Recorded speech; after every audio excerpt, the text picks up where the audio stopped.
Then Elihu said, "Hear my words, you wise men. Listen to me, you men of learning.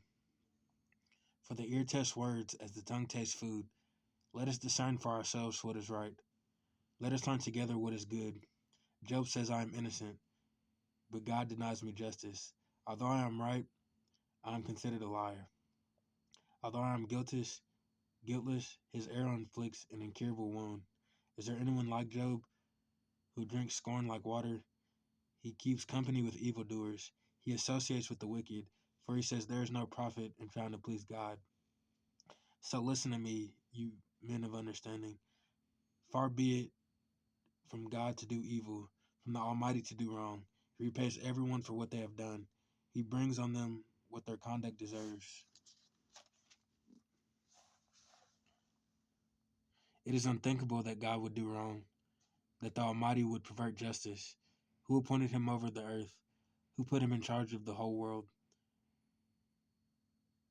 If it were, if it were his intention, and he withdrew his spirit and breath, all humanity would perish together, and mankind would return to the dust. If you have understanding, hear this. Listen to what I say. Can someone who hates justice govern? Will you condemn the just and the mighty? Will you condemn the just and mighty one? Is he not the one who says to kings you are worthless and to nobles you are wicked, who shows no partiality to princes, who does not favor the rich over the poor, for they are all the work of his hands? They die in an instant in the middle of the night. The people are shaken and they pass away. The mighty are removed without human hand. His eyes are on the ways of mortals. He sees their every step. There is no deep shadow, no utter darkness where evildoers can hide. God has no need to examine people further, that they should come before him for judgment. Without inquiry, he shatters the mighty.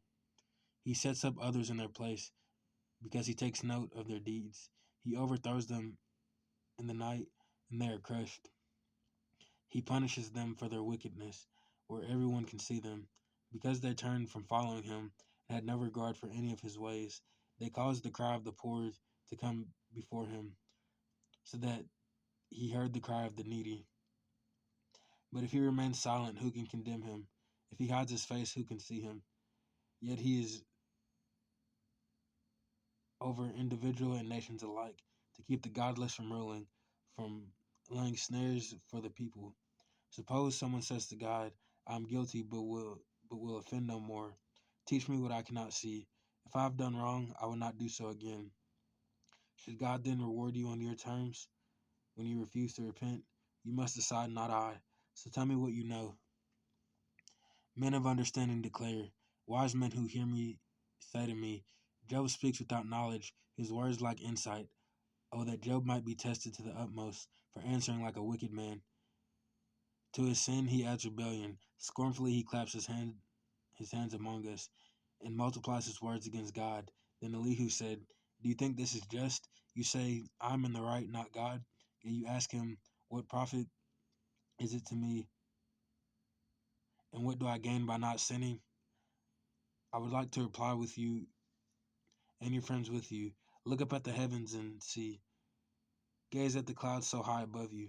If you sin, how does that affect him? If your sins are many, what does that do to him? If you are righteous, what do you give to him?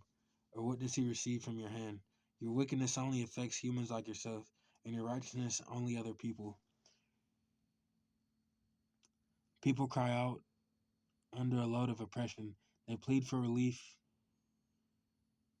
from the arm of the powerful.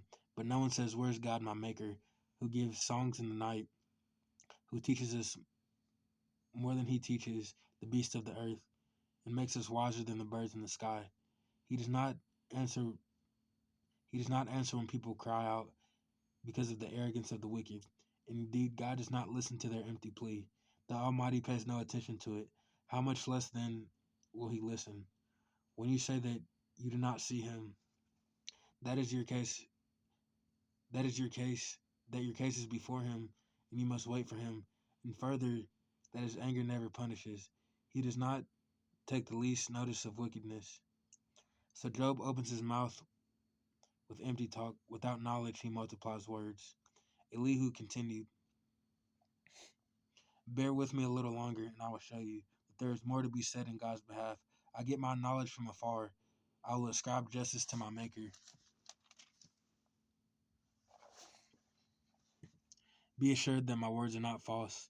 The one who has perfect knowledge is with you. God is mighty, but despises no one. He is mighty and firm in his purpose. He does not keep the wicked alive, but gives the afflicted their rights. He does not take his eyes off the righteous. He enthrones them with kings. He exalts them forever. But if people are bound in chains, held fast by cords of affliction, he tells them what they have done, that they have sinned arrogantly, and he makes them listen to correction, and commands them to repent of their evil. If they obey and serve him, they will spend the rest of their days in prosperity, and in their years in contentment. But if they do not listen, they will perish by the sword and die without knowledge. The godless in heart harbor resentment. Even when he fetters them, they do not cry for help. They die in their youth, among male prostitutes of the shrines. But those who suffer, he delivers in their suffering. He speaks to them in their affliction. He is wooing you from the jaws of distress to a spacious place free from restriction, to comfort of your table laden with choice food. But now you are laden with the judgment due the wicked. Judgment and justice have taken hold of you. Be careful that no one entices you by riches. Do not let a large bribe turn you aside. Would your wealth or even all your mighty efforts sustain you so you would not be in distress? Do not be longed for the night to drag people away from their homes. Beware of turning to evil, which you seem to prefer to affliction. God is exalted in his power. Who is a teacher like him? Who has prescribed his ways for him, or said to him, "You have done wrong"? Remember to extol his work, which people have praised in song. All humanity has seen it. Mortals gaze on it from afar. How great is God beyond our understanding! The number of his years is past finding out. He draws up the drops of water. He distills his rain to the stream. The clouds pour down their moisture, and abundant showers fall on mankind.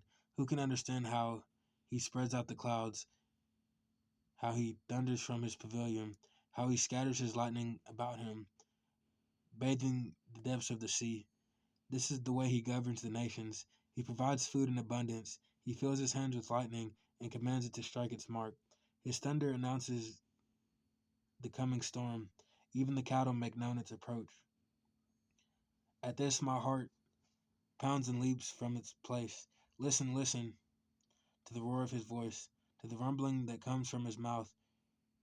He unleashes his lightning beneath the whole heaven and sends it to the ends of the earth.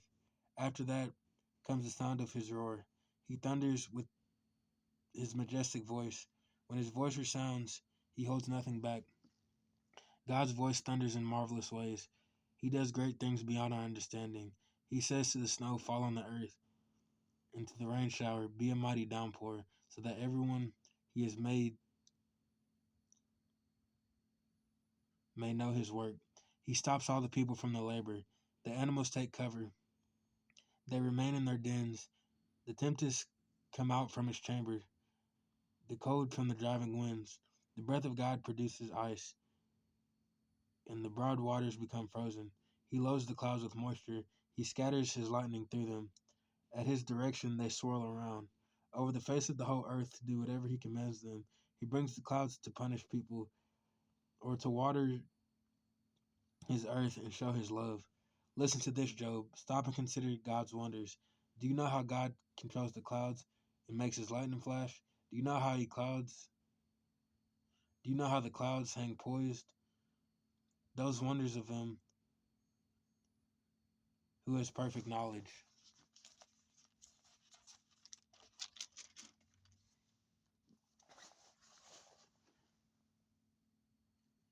You who swelter in your clothes when the land lies hushed under the south wind, can you join him in spreading out the skies, hard as a mirror of cast bronze? Tell us what we should say to him. We cannot draw our case because of our darkness. Should he be told that I want to speak? Would anyone ask to be swallowed up? No one can look at the sun, bright as it is in the skies, after the wind has swept them clean. Out of the north he comes in golden splendor. God comes in awesome majesty. The Almighty is beyond our reach and exalted in power. In his justice and great righteousness he does not oppress. Therefore people revere him, for he does not have for does he not have regard for all the wise in heart? The Lord speaks. Then the Lord spoke to Job out of the storm. He said, who is this that obscures my plans with words without knowledge? Brace yourself like a man. I will question you, and you shall answer me. Where were you when I laid the earth's foundations? Tell me if you understand. Who marked off its dimensions? Surely you know. Who stretched a measuring line across it? On on what were its footing set? Or who laid its cornerstone? While the morning stars sang together, and all angels shouted for joy. Who shut up the sea behind doors when it burst forth from the womb? When I made the clouds its garment and wrapped it in thick darkness, when I fixed limits for it and set its doors and bars in place, when I said, this far you may come and no farther. Here here's where your proud waves halt. Have you ever given orders to the morning or shown the dawn its place, that it might take the earth by the edges and shake the wicked out of it? The earth takes shape like clay under a seal. Its features stand out like those of a garment. The wicked are denied their light, and their upraised arm is broken. Have you journeyed to the springs of the sea, or walked in the recesses of the deep? Have the gates of death been shown to you? Have you seen the gates of the deepest darkness? Have you comprehended the vast expanses of the earth? Tell me if you know all this. What is the way to abode of the light, and where does darkness reside? Can you take them to their places? Do you know the paths to their dwellings? Surely you know, for you were already born. You have lived so many years. Have you entered the storehouses of the snow, or seen the storehouses of the hail, which I reserved for the times of trouble, for the days of war and battle? What is the way to the place where lightning is dispersed, or to the place where the east winds are scattered over the earth? Who cuts a channel for the torrents of rain, and a path for the thunderstorm, to water a land where no one lives, an uninhabited desert, to satisfy a desolate wasteland and make it sprout with grass? Does the rain have a father? Who father who fathers the drops of dew? From whose womb comes the ice? Who gives birth to the frost from the heavens? And when the waters become hard as stone, when the surface of the deep is frozen, can you bind the chains of the Pleiades? Can you loosen Orion's belt? Can you bring forth the constellations in their seasons, or lead out the bear with its cubs? Do you know the laws of the heavens? Can you set up God's dominion over the earth? Can you raise your voice to the clouds? Can you cover yourself with a flood of water? Do you send the lightning bolts on their way? Do they report to you, here we are? Who gives the abyss wisdom, or gives the rooster understanding? Who has the wisdom to count the clouds? Who can tip over the water jars of the heavens when the dust becomes hard and the clouds of earth stick together?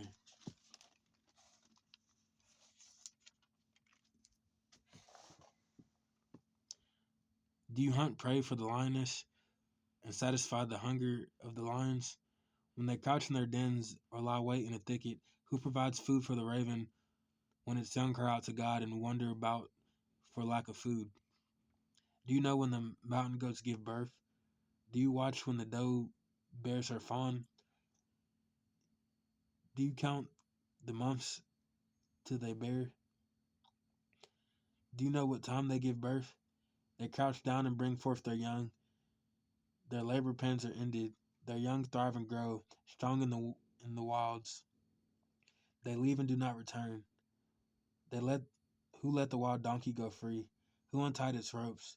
I gave it to the wasteland as its home, the salt flats as its habitat. It laughs at the commotion in the towns. It does not hear a driver shout. It ranges in the hills for its pasture and searches for any green thing. Will the wild ox consent to serve you? Will it stay by your manager at night? Can you hold it to the furrow with the harness? Will it till the valleys behind you? Will you rely on it for its great strength? Will you leave your heavy work to it? Can you trust it to haul your grain and bring it to your threshing floor? The wings of the ostrich flap joyfully, though they cannot compare with the wings and feathers of the stork. She lays her eggs on the ground and lets them warm in the sand, unmindful that a foot may crush them, that some wild animal may trample them. She treats her young harshly as if they were not hers. She cares not that her labor was in vain, for God did not endow her with wisdom, or give her a share of good sense. Yet when she spreads her feathers to run, she laughs at a horse and rider. Do you give the horse its strength, or clothe its neck with the flowing mane?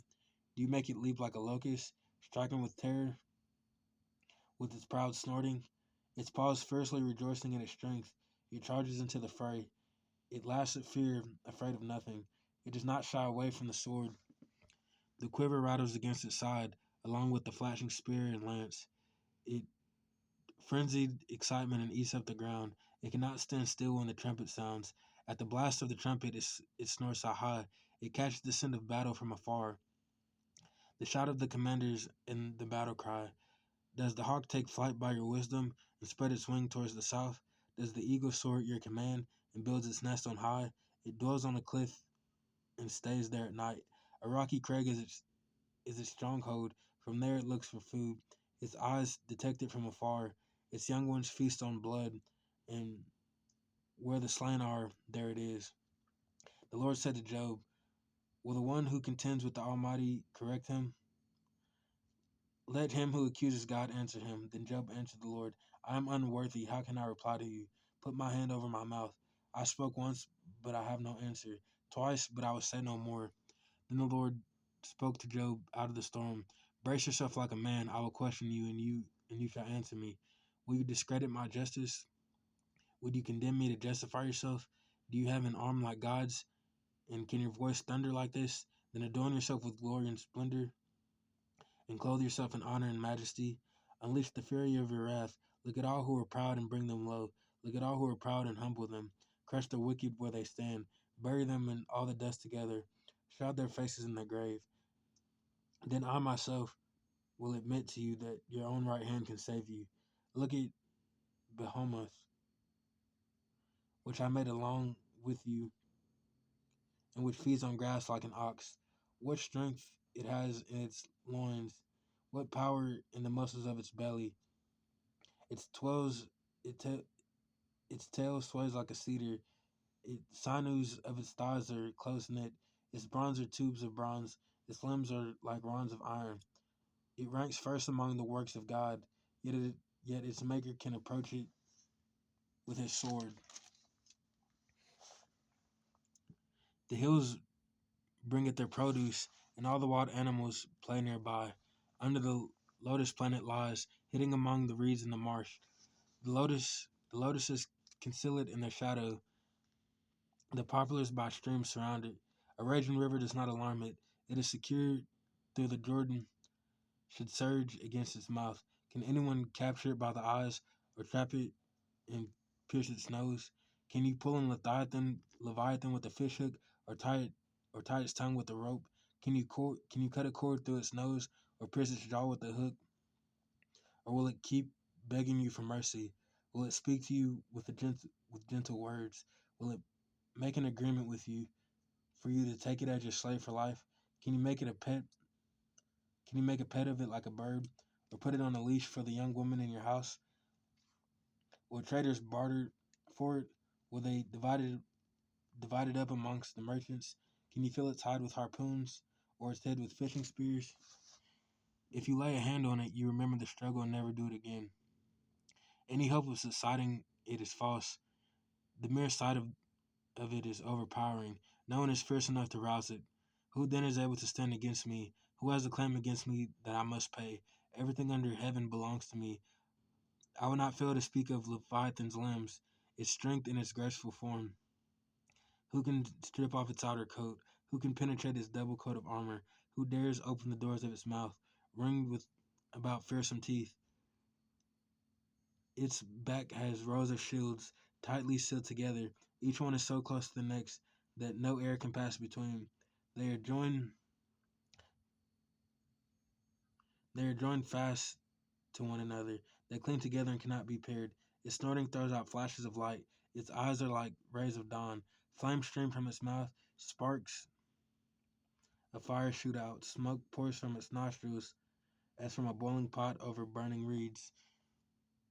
Its breath sets coals ablaze, and flames dart from its mouth. Strength resides in its neck. Dismay goes before it. The folds of its flesh are tightly joined. They are firm and immovable. Its chest is hard as rock, hard as a lower millstone. When it rises up, the mighty are terrified. They retreat before its thrashing. The sword that reaches it has no effect, nor does the spear of the dart or the javelin. Iron it treats like straw, and bronze like rotten wood. Arrows do not make it flee. Sling stones are like chaff to it. A club seems fit to it. A club seems to it but a piece of straw. It laughs at the rattling of the lance. It Its undersides are jagged potsherds, leaving it leaving a trail in the mud like a threshing sledge. It makes the depths churn like a boiling cauldron. It stirs up the sea like a pot of ointment. It leaves a glistening wake behind it. One would think the deep had white hair. Nothing on earth is its equal. A creature without fear. It looks down on all that are haughty, and it is king over all that are proud. Job. Job then replied to the Lord, I know that you can do all things. No purpose of yours can be thwarted. You asked, who is this that obscures my plans without knowledge? Surely I spoke of things I did not understand, things too wonderful for me to know. You said, listen now, and I will speak. I will question you, and you shall answer me. My ears had heard of you, you have now, but my eyes have, but now my eyes have seen you. Therefore I despise myself and repent in dust and ashes. Epilogue. After the Lord said these things to Job, he said to Eliphaz the Temanite, I am angry with you and your two friends because you have not spoken the truth about me as my servant Job has. Now take 7 bulls and rams and go to my servant Job and sacrifice a burnt offering for yourselves. My servant Job will pray for you, and I will accept his prayer and not deal with you according to your folly. You have not spoken the truth about me as my servant Job has. So Eliphaz the Temanite, Bildad the Shuhite, and Zophar the Naamathite did what the Lord told them, and the Lord accepted Job's prayer. After Job had prayed for his friends, the Lord restored his fortunes and gave him twice as much as he had before. All his brothers and sisters and everyone who had known him before came and ate with him in the house. They comforted and consoled him over the trouble the Lord had brought on him, and each one gave him a piece of silver, a gold ring. The Lord blessed the latter part of Job's life more than the former part. He had 14,000 sheep, 6,000 camels, and 1,000 yoke of oxen, and 1,000 donkeys. He also had 7 sons and 3 daughters. The first daughter, named Jemima, Jemima, the second Kizia, the third Karen Hapuch. Nowhere in all the land were there found women as beautiful as Job's daughters, and their father granted them an inheritance along with their brothers. After this, Job lived 140 years. He saw his children and their children to the 4th generation, and so Job died an old man and full of years.